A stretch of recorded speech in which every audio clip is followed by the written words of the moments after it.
Episode number 42, Ironman St. George 70.3 with Rachel Olson. Welcome to the pursuit of the perfect race.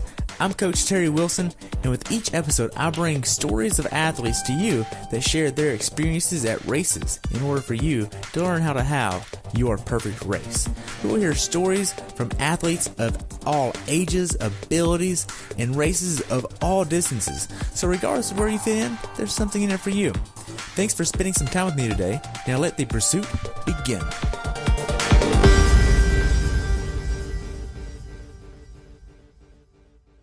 Hello everyone, and welcome back to the Pursuit of the Perfect Race. Today I have the pleasure of talking with my friend Rachel Olson about her race at Ironman St. George 70.3 that took place in St. George, Utah.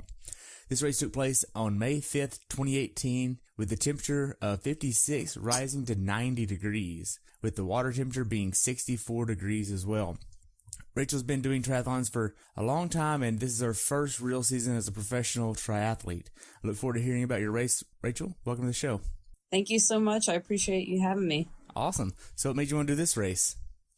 I wanted to do this race because I've heard nothing but amazing things about the course itself, but also I knew it was one of the most challenging races in North America, just with all the hills and everything. Plus, I knew it was going to be a pretty stacked pro field just because it is the North American Pro Championship for the 70.3 distance. So I know I'm still a rookie, but I wanted to just kind of be in the mix with some of the big girls, see where I stack up, where I need to learn, and everything else. Okay. Now then, you've also done Buffalo Springs, which is another hard course. How does St. George compare to Buffalo Springs? They're pretty similar bike course-wise. The run at St. George is way more difficult, I would say, because the run at Buffalo Springs is relatively flat, little risers, one big hill that you do twice, but definitely a lot more up and down on the run course at St. George compared to Buffalo Springs. And then on the bike course, definitely say a little bit more climbing. The downhills, though, at St. George were a lot more fun just because you don't have to do with that switchback downhill like you do at Buffalo Springs for most of those downhills where you're slowing down around a sharp turn. Most of these were just straight hammer downhill. So that was fun, but they were pretty similar, I would say. I would definitely give St. George the harder course. Okay. Now then, for this race, what was your training like going into it? I was coming off of 70.3 Galveston, so we basically went right into another training block, focusing on some of the bike. I had one of my teammates from Germany, Per Bittner. He was homestaying with us for, 3 weeks before he competed at Ironman Texas. So I was able to have him at, my swim sessions, a lot of the bike sessions, that we could do similar things in. It was nice to have him pushing me on the swim where I usually don't have anybody. So it was a good mix up, something very different compared to what I'm used to having that training buddy there. Lots of hard sessions. I was definitely really tired going straight into training again. That's the first time I kind of have done that before, but I think it was really great. I had a lot of great sessions in, but overall it was nice to have somebody else there suffering with me. Oh, good. Now then, did Siri have you doing a lot of hill repeats or hill workouts? Yes. In particular, we do have a specific treadmill, run workout that is definitely a hill killer. But, we're constantly doing strength stuff on the bike. So I felt more than prepared to take on any hills. And it's definitely one of my strengths, I would say, compared to a flat course. Okay. So with the treadmill workout that you do on the hills, what does that look like? We just do a variety of inclines, for a few minutes at a time, and then, not changing the pace. So get a huge variety of inclines on there from gradual to sharp. So we get, plenty of strength and tiredness in our legs without changing the speed. So for the bike, did you use a trainer exclusively, or did you go outside and train as well? I do mostly trainer, especially during the week, just because I do work almost full time, the 10 to 5 every weekday. But on the weekends, I get to go out on the road, and we have, East Texas seems flat, but it's actually super hilly around here. So that's always nice. So going into St. George, what was your longest swim, bike, and runs? Longest bike was, I think, 80 miles. Longest run was 15. Longest swim was just over 5,000. Oh, wow. Now, was that like a lot of longer sets of like 800 plus? Usually, yeah. Most longer ones actually have a lot of variety in them. A mix of hundreds, 25s, 50s, 200s, and then sometimes, we throw in some of the longer, like 1,000 or 1,500s with change of pace. Okay. Now, did you still do all your strength training as well? Yes, I had kind of fallen off a little bit in the couple weeks leading up to Galveston, but I made sure to stay on it more consistently through this block just because I do love being in the gym, but I know strength is super important for me as an athlete in particular. Okay. Now, knowing that it was going to be hot up at St. George, or hotter than what it's been down here in Texas, how did you prepare for that? I usually work out in a room that's pretty warm. Don't really like to use a whole lot of fans, so I keep the fan on pretty low. But I love the heat. I would rather have a hot day than, a cooler day. So for me, that was just super exciting. I did some of my longer runs a little bit later in the morning, but other than that, it was basically the same preparations as I would do just because I was excited about the heat. It doesn't bother me as much. Okay. Now, I know you've touched a little bit about your training, but what specific workouts led you to have the confidence going into St. George, being that there's so many hills there? I think just all the strength that we do on a consistent basis is, what made me so confident about doing this kind of course. And just the added benefit of every time I run out, our front door, I have to run up and down hills immediately, no warm up, no nothing. So I get those hills on a daily basis on my runs. I get those hills on the bike. I get that strength workout, on the bike. So that was definitely, all of those factors, just the consistency of hill training every single day really helps the confidence boost for such a challenging course. Nice. Now, were there any days where you just mentally didn't want to train? Oh yeah, absolutely. Kind of towards almost, I guess, Ironman Texas around then, I was kind of feeling a little down, a little tired, and that happens.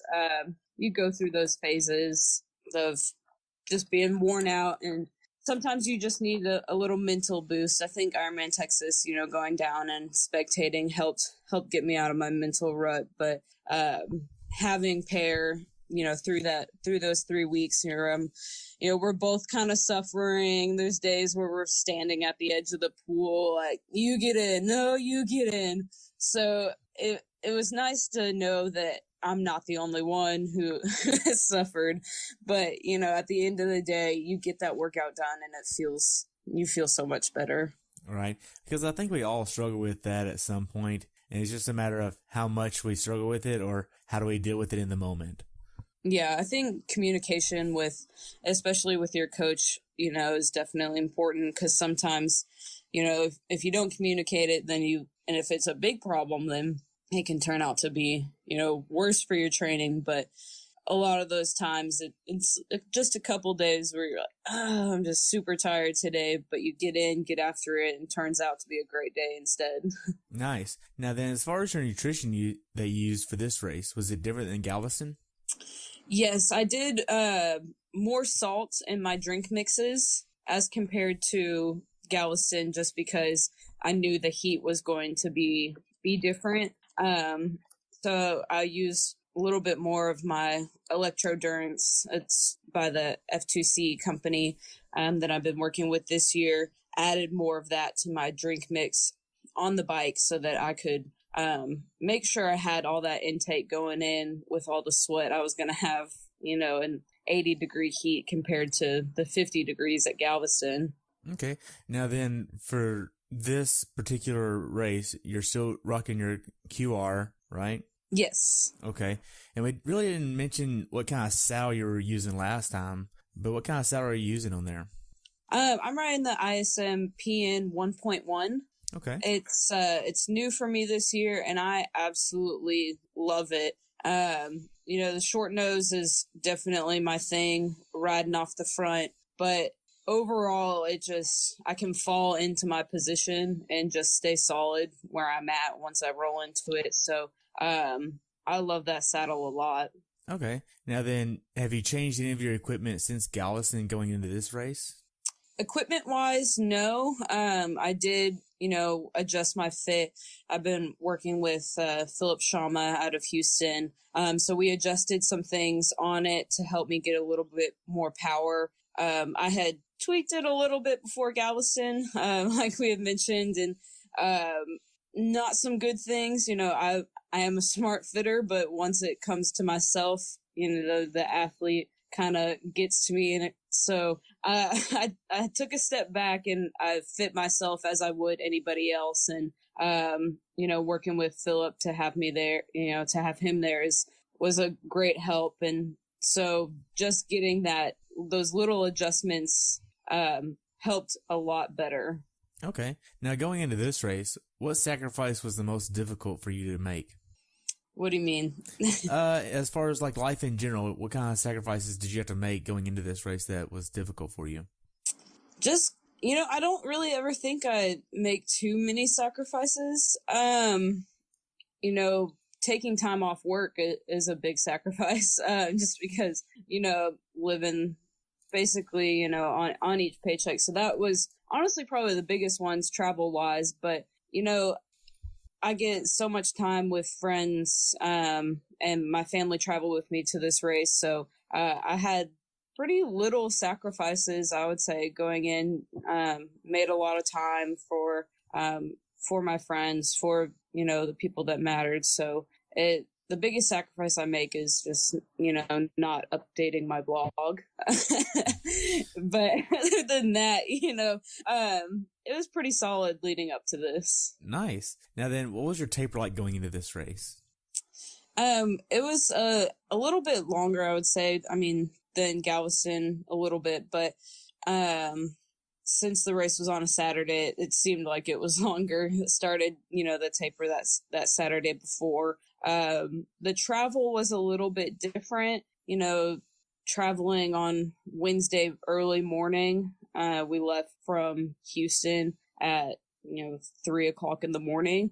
Really? So yeah, we flew out super early, got to Vegas at like 7 a.m. So that the taper was a little bit different just because it wasn't, something that we drove to. The travel kind of was a different aspect for me compared to the past. I haven't, last year we drove to everything. So the travel wasn't bad. Trying to fit everything, all my taper workouts in, but it was good. Okay. So how did you get your bike there? I used the Tri-Bike Transport. Super easy for us. I did have to drive it to Dallas, but Jeffrey actually drove it to Dallas for me. But, drop it off, pick it up, super easy I just picked it up and went and rode with my friend who will also be on my team time trial this weekend at Texas. Nicole, we went out and rode immediately after I grabbed my bike. So using that was super easy because I don't have a bike case yet, super expensive to get. Of course, I'll invest in one as I progress, but it was so nice to just drop it off after the race, not have to worry about unpacking it. Everything was great on it, so that was super easy. Oh, that's great.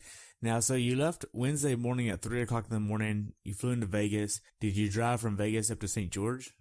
We did, but like I said, so my parents and my sister and her boyfriend all, came as a family trip. So we spent the entire day and one evening in Vegas on that Wednesday. just because I had never been. So we just kind of took that day to kind of walk around. Probably was on my feet a little bit too much, but that vacation aspect was worth it to explore and be with them. I don't get to see my sister a lot, so it was nice to spend time with them, in a different place that I had never been to, and just kind of enjoy the time with them. Okay. So how much was the limo to go all the way from Las Vegas to St. George? It wasn't bad.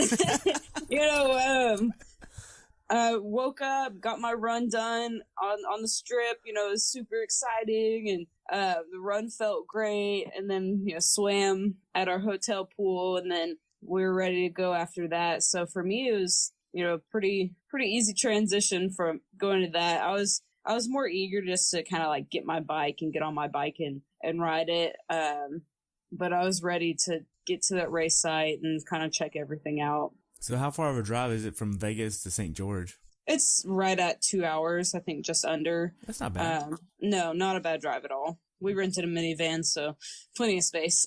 Nice. Now then, so you drive up to St. George on Thursday, you look around up there. How was your first impression of St. George? It is absolutely gorgeous. Just so nature is the best way I could describe it, but the town is just absolutely adorable. Real hometown feel. It's just the scenery is just beautiful, mountains, canyons all over the place. So I was just super excited. Nice. Now then, what was your mindset going into this race? I was just ready to kind of go out and experiment, basically. My coach, Siri, we had, she always sends me an email before my races. And for this, she told me, just go after it. And so my mindset was, just race my own race against the women around me.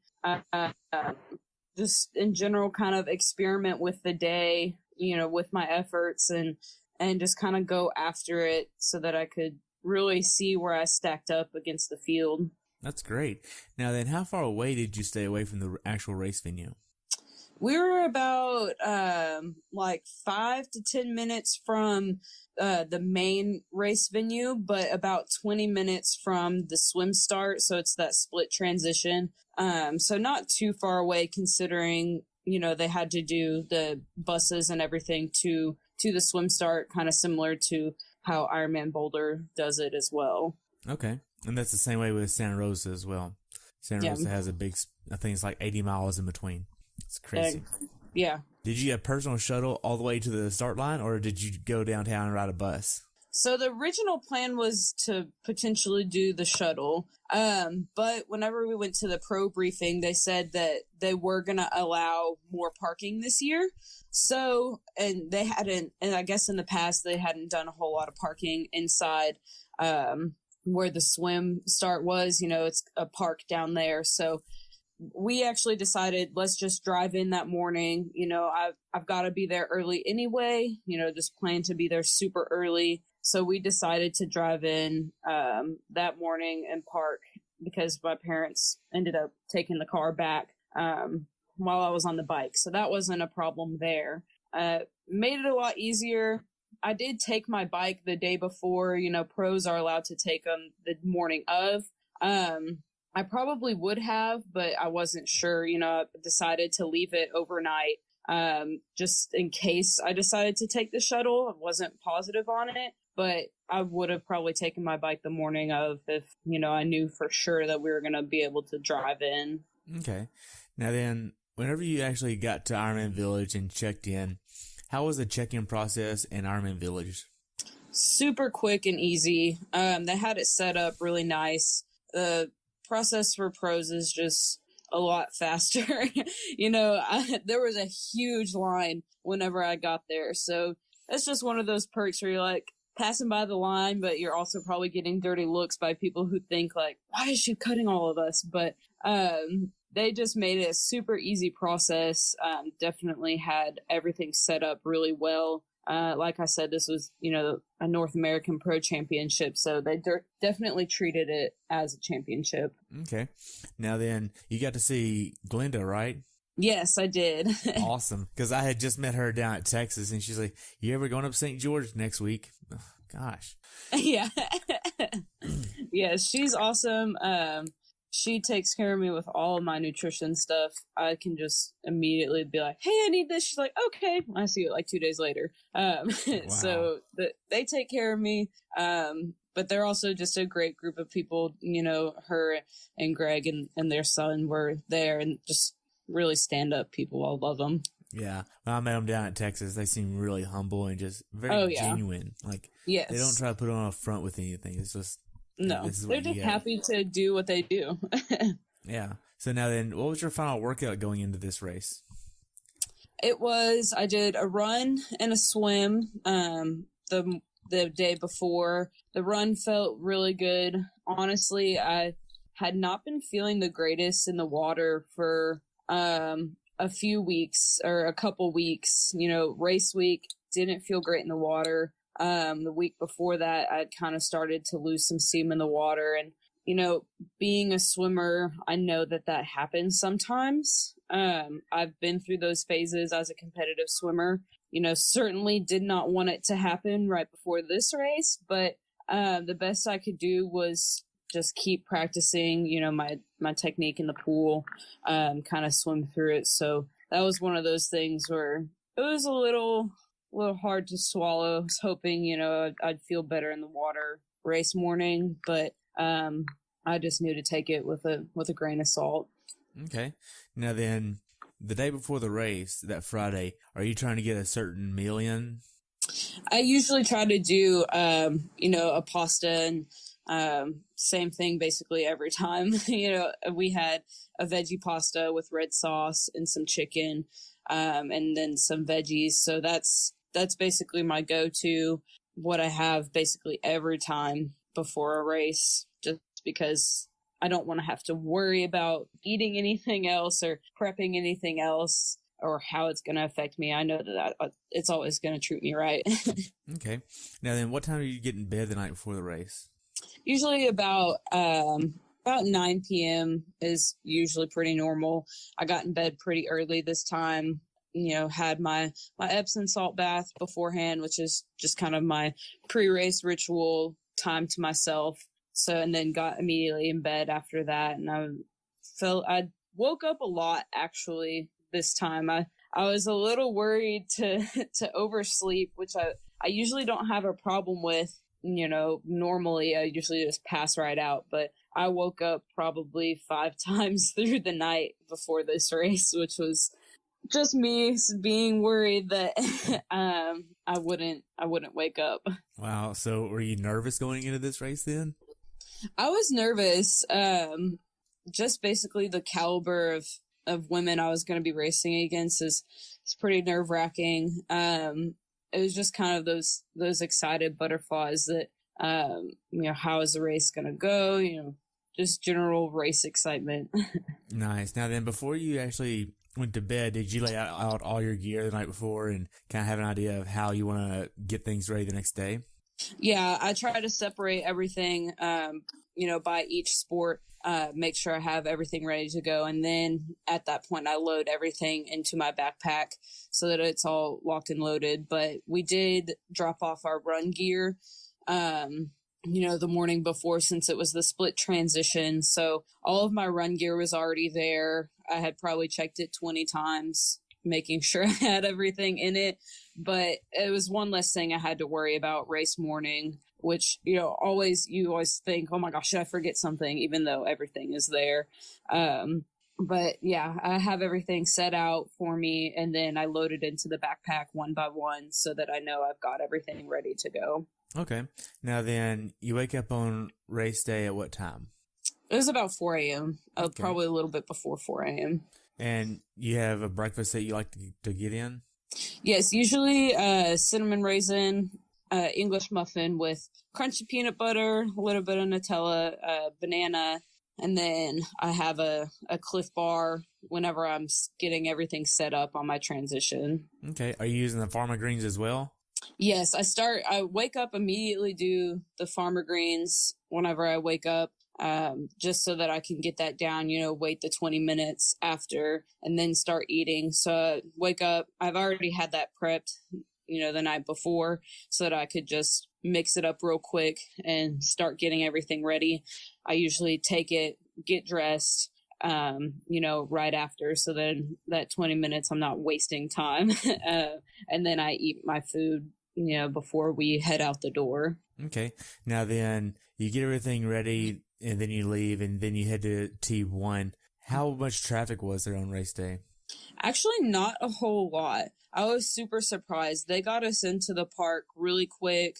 But we did get there super early. Like I said, my wave goes off so early now. I've got to be there really early. I know a lot of people were taking the shuttle, so there wasn't as much traffic. So we got in actually super quick, way quicker than I imagined. So that was a lot less stress that I had to worry about.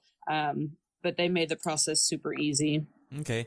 Now I know at Buffalo Springs, there's only one way in really and one way out. And the line going to where you have to park can be just outrageous. And it doesn't seem like that's the case here. Well, it potentially could be because it's the same way, one way in, one way out. But I think after getting there so early, and since at Buffalo Springs, the whole race venue is in the park, I think that makes it a lot more crowded at Buffalo Springs than it does here it did at St. George. So I think that helped a lot with traffic wise, but I'm sure it probably got backed up a little bit, as I was getting everything ready. I just wasn't paying attention, but since we got there so early, it wasn't bad. Nice. Now then, once you actually get in transition, are you listening to music on your headphones or anything?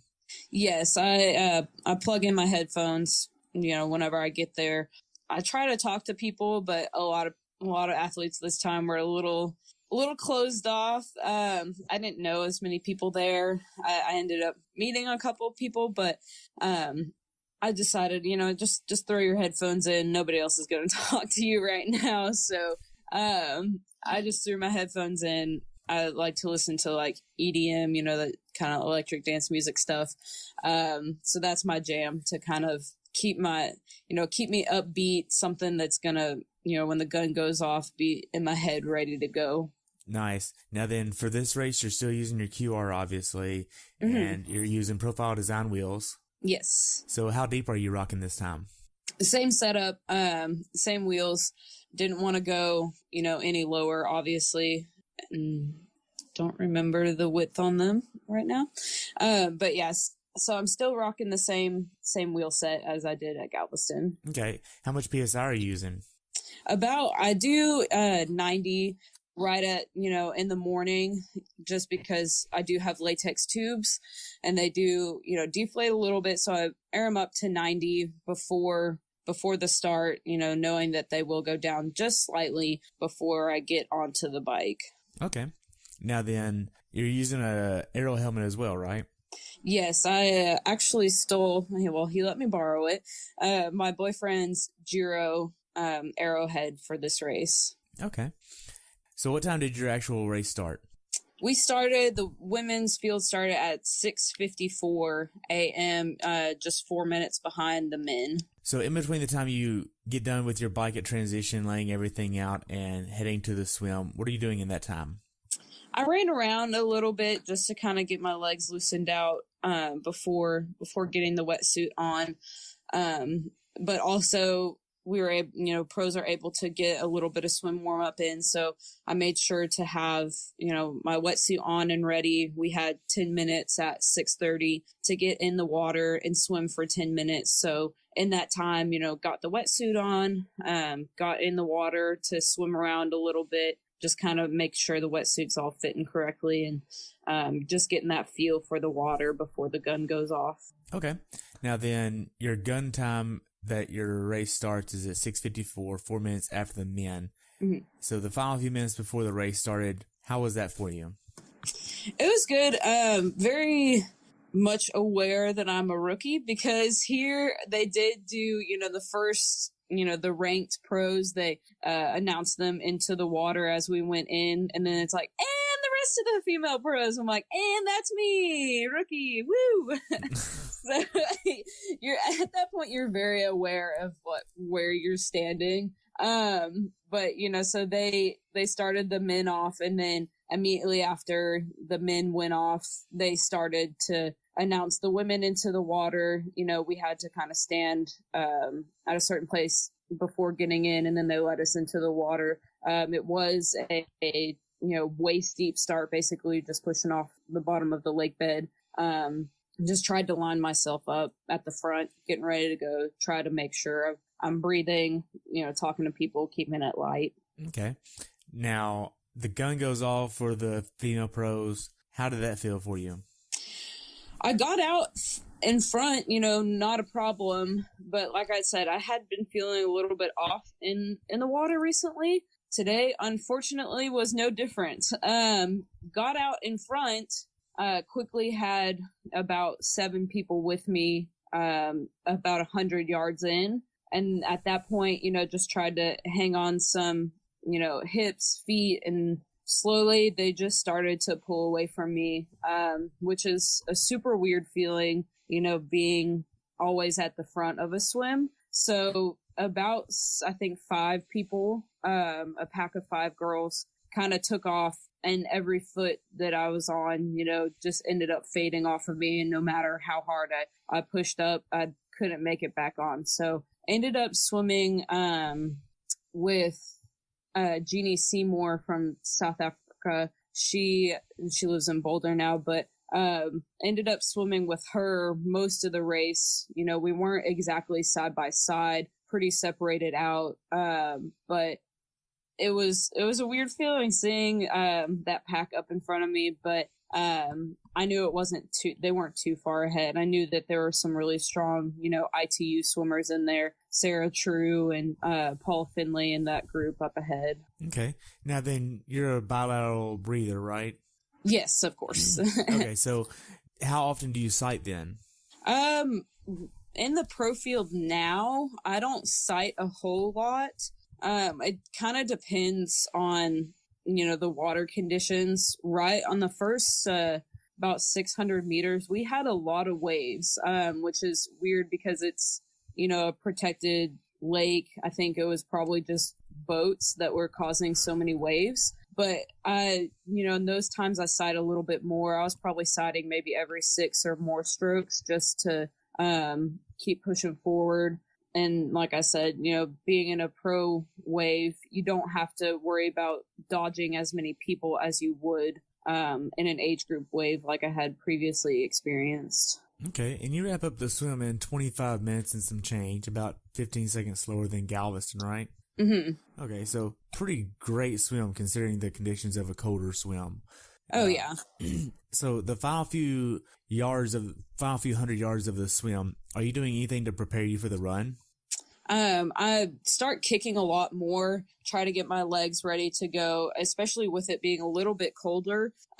Trying to get, my feet were pretty darn cold. 64 is one of the coldest swims I've done. So just kicking a lot, getting that blood, down to the feet to make sure that my legs are ready to go, to hop on the bike immediately, start hammering, just generally trying to pick up the pace, especially this time because Jeannie was starting to pull away, and I really wanted to come out of the water with her and not further behind. So just generally picking up the pace, getting that blood running to the legs. Okay, so you get out of the water. Are there wetsuit strippers there? No, we ran straight to our racks to strip the wetsuit, which was, this was actually really nice that we had our own buckets, like kind of like an ITU setup, Like I said, they really treated it like a championship. So it was really cool to have the bucket to, just throw everything in, not worry about it. They transported the bucket for us, back to T2. So was able to get it off super quick and easy, throw it in the bucket, not have to worry about, anybody stepping on it or anything. That's great. Now then, you get to the bike. How was that for you?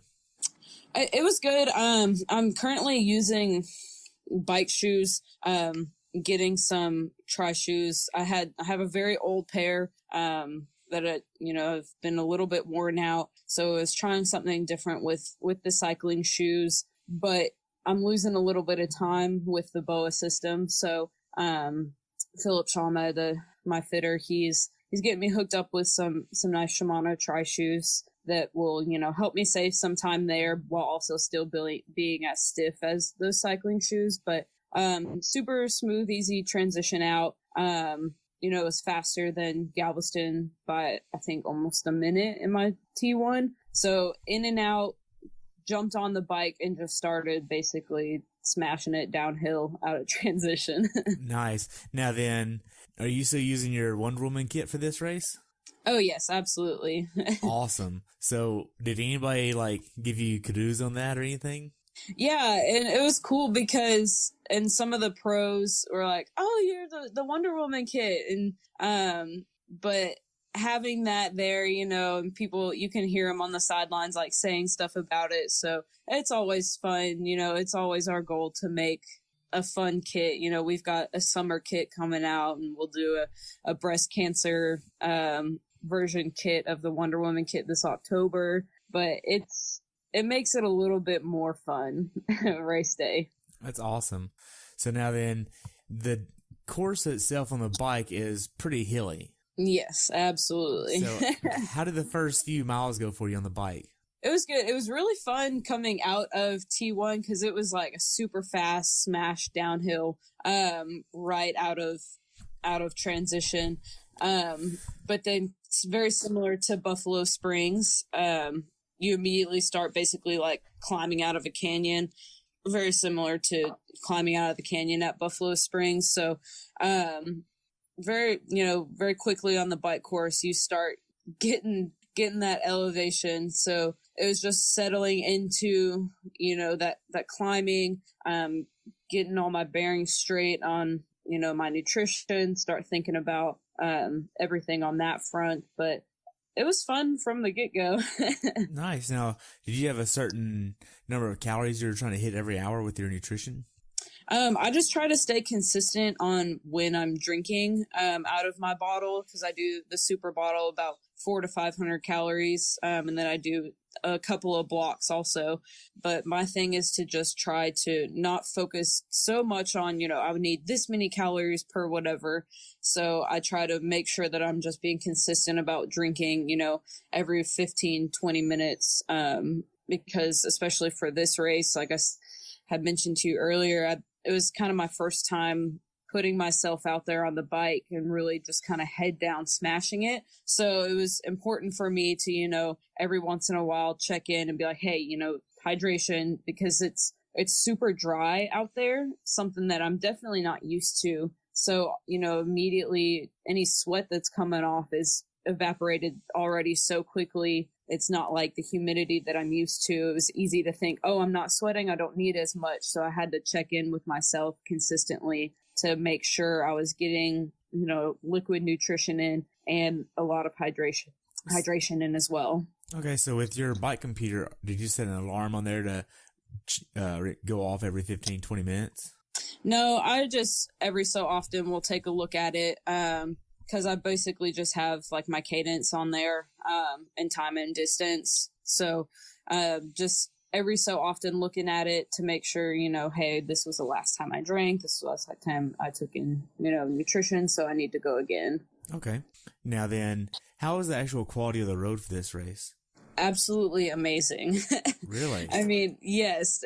We deal with so much chip seal and everything here. It was so smooth. I mean, there was one road that, section of road, probably not even a mile long, and that was a little heavy chip sealed. And the last 2 miles coming into T2 were rough, but the rest of the course was awesome. They repaved a lot of it. They're doing a little bit of construction at part of the course, but the road surface compared to where I've raced, in the past was absolutely amazing. Great. Now then, the final mile or two on the bike, did you do any type of transition to help prepare for the run? Usually, I start, picking up my cadence to get ready for the run cadence that I'm about to do. But for this, it was basically a smashing downhill for the last, 2 or so miles. So my cadence was obviously a little bit higher. For this race, I was pretty blown up. So more mental preparation than anything, to make sure I immediately started on my nutrition on the run, but trying to get the mental mindset of it's okay, you're a little blown up, but that doesn't mean anything. You don't know how you're going to feel once you start running. So, just getting my mind right, ready to be in that situation that I've never really been in before, that, being blown up and hopping off the bike and seeing where I'm at. Okay. Now then, as far as the bike goes, is there anything that you would tell someone to be aware of that hasn't done this bike course before?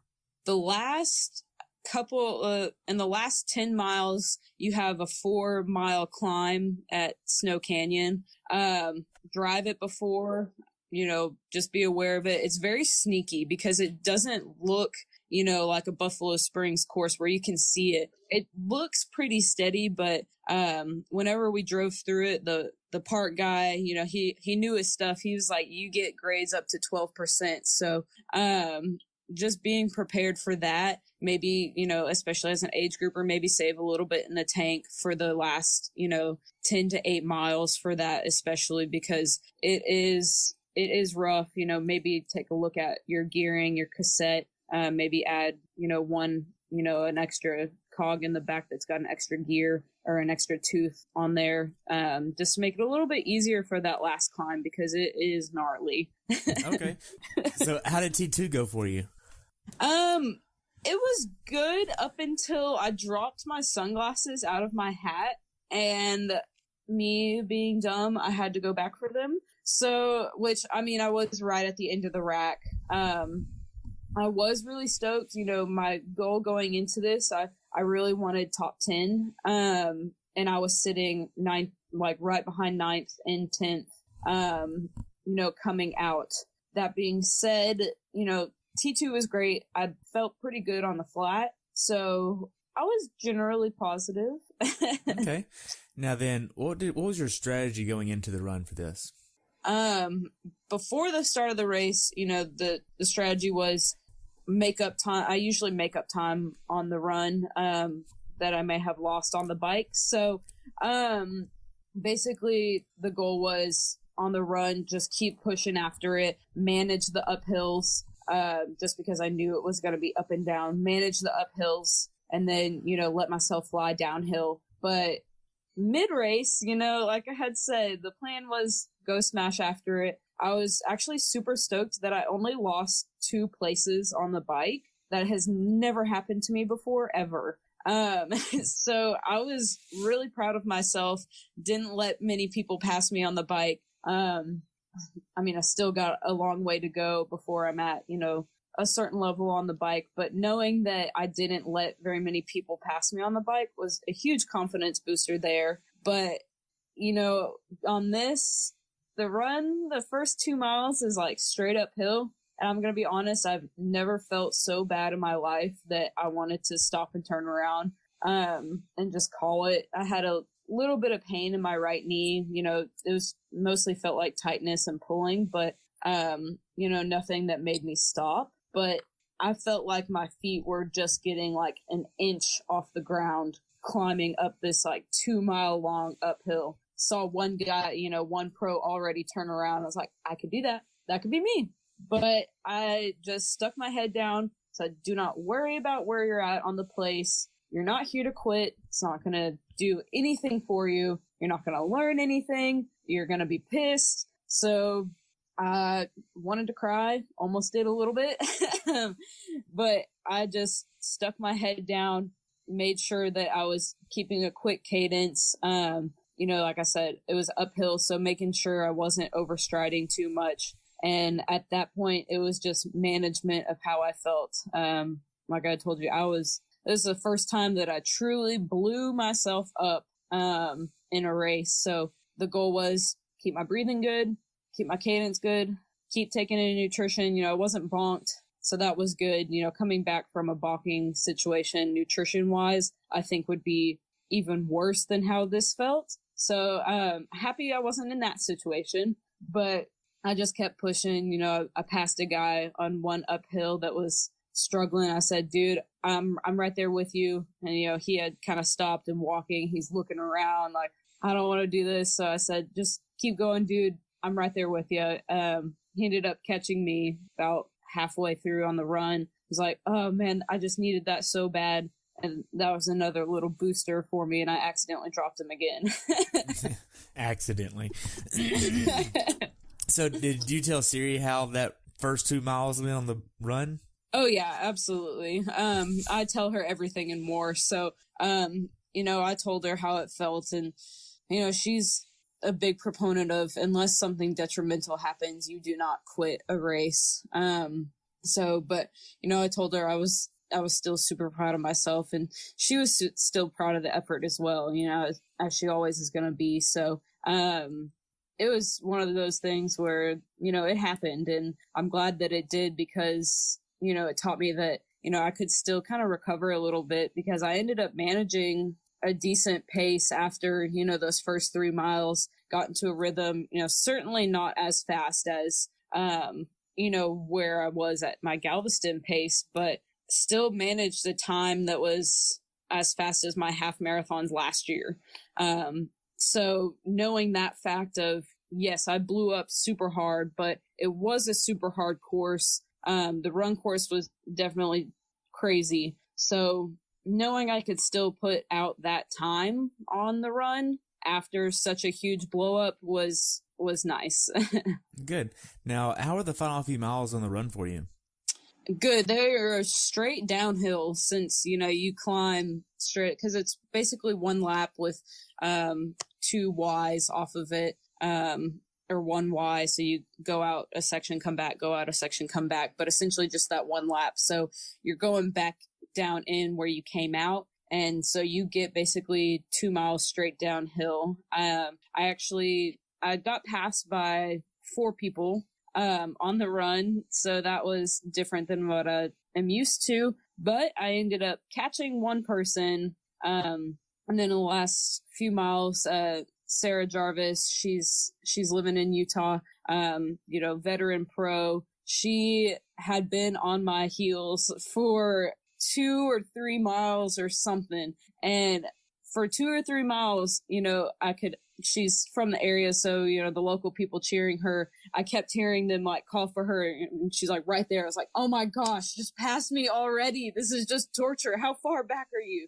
So she finally caught me, ran with her for a little bit, just tried to stay on her heels. And then she ended up, you know, dropping me a little bit, but, met up with her after the race, and she was super awesome about everything. But, basically, it's just a 2-mile downhill smash. My legs were, you know, definitely feeling the hills. You know, running downhills really beats up your quads a lot. So I was trying to push, but also it was a struggle to even push downhill at that point. So I just kept my head down, didn't want anybody else to pass me. And, you know, some of the age group or fast guys that would pass me, I would just hop onto their heels as a way to help me push through the pain and stick with somebody.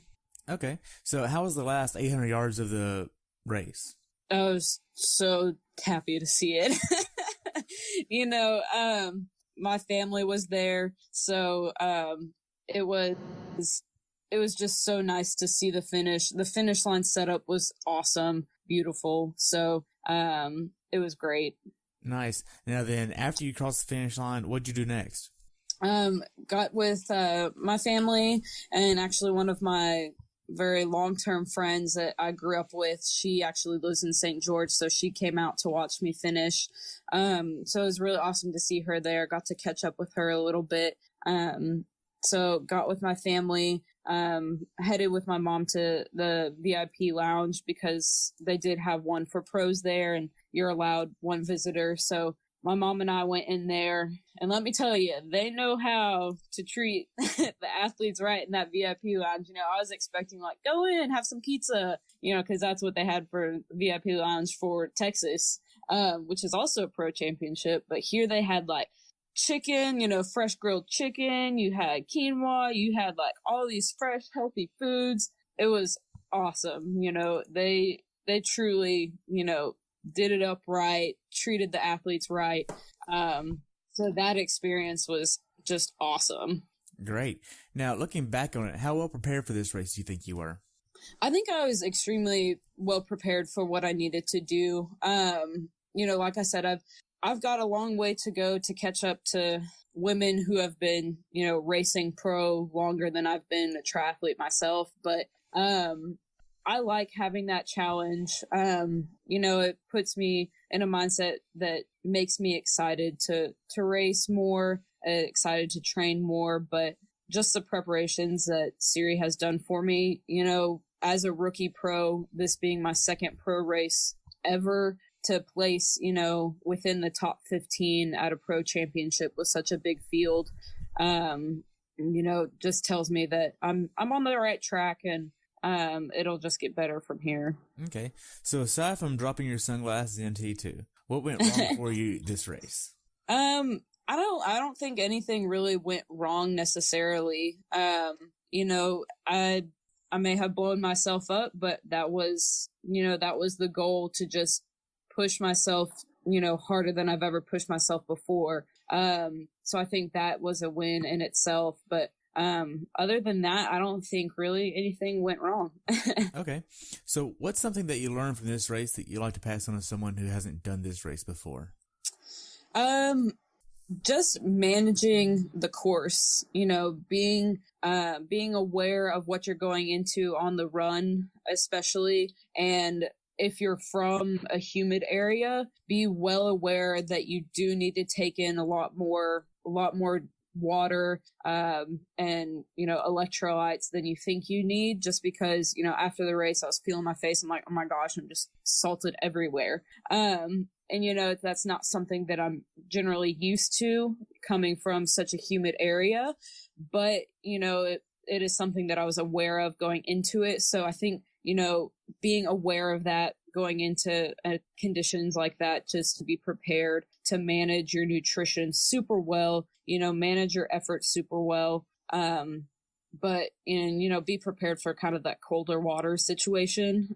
Try to warm up with bands before the swim is definitely probably one of the best ideas to keep your core temperature up, and make sure that your arms are ready to go whenever you start that swim, just because it is a lot colder. But I think overall, just knowing the course and respecting the course, as they say, just because it is such a gnarly course with all the uphills. Okay. So what's the funniest thing you saw on race day? Funniest thing I saw on race day? Oh, man. That's kind of difficult, because I think I was pretty focused the whole way through. I might have to think on that. I don't remember, to be honest. Wow. So how can athletes follow you? You can follow me on my Instagram and Twitter, both at Race Olson, RACEOLSON. I just finally started my Facebook public page, which is just Rachel Olson, professional triathlete. The actual name of it is, facebook.com/Race Olson athlete. And then my blog as well, which is just the raceolson.blogspot.com. Okay, cool. Now then, as far as the race venue itself, what could Ironman have done different to make your experience as an athlete better? Honestly, nothing. They did such a good job here. There were plenty of officials where we were. The change of traffic lanes was excellent. We did something different that I wasn't used to, is riding on the left side of the road compared to the right, but they managed the traffic so well. They did such a good job here. Course marked wonderfully. Overall, I think it was one of the best put on races that I've been to. Nice. Now, I covered a lot. Do you have anything else you'd like to add about your race? I think that's about it. I enjoyed it very much. I will certainly go back to redeem myself. But overall, I just had a lot of fun with it. It's such a beautiful course. Just looking up on the bike course and taking in your surroundings, it was just amazing. It was so beautiful. I enjoyed every minute of my blow up after the fact, you know. So just the learning experience that I got out of this race was so well worth it. Great. Well, I just want to thank you so much for sharing everything. I've enjoyed hearing about your race, okay? Absolutely. Thank you so much for having me. I enjoyed it. Awesome. Have a great day, okay? Thank you. You too. Bye. Thanks for tuning in today. I hope you were able to learn something from today's episode. If you enjoyed the show, please take a minute to leave a review on iTunes or share it with a friend. Be sure to subscribe so you never miss an episode. If you'd like to see pictures from this athlete's race, learn more about who I am, what I'm doing, or be on the show yourself to share your story, check out my website at CoachTerryWilson.com. Until next time, continue the pursuit.